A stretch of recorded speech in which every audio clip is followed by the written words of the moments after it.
I'm here with the man himself, Kevin Hill. Kevin, what do you have for us today? Well, Anthony, we have the DHL Supply Chain Pricing Power Index like we do every week. Yes, sir. And this week we went from 35 to 30. And as a refresher, the closer we get to 0, the shippers have the power.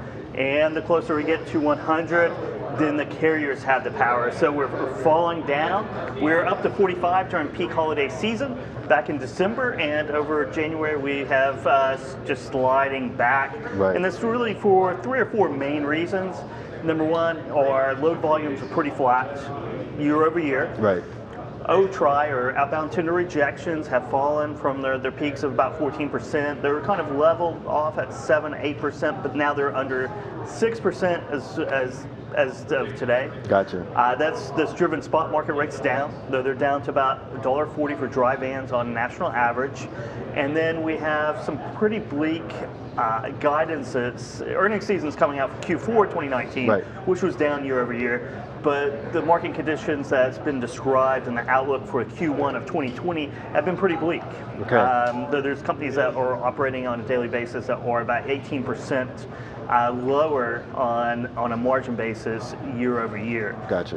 In Q1. So I think there's about 5 or 6 companies, major companies that have reported so far, and every single one of them have been guiding much lower for Q1 2020, and that includes C.H. Robinson, Landstar, Knight Swift, you name them. They're tempering market expectations for Q1 2020. Gotcha. Yeah. So, Kevin, give me a lot of downer stuff right now. This is a lot of downers. Any positives? There are positives. Refrigerator volumes are up 14% year over year. Van is pretty flat, but refrigerator is up 14%. Okay. And as Donnie and Zach, I think, mentioned, the tender rejection rates are still around 14% for refrigerated freight.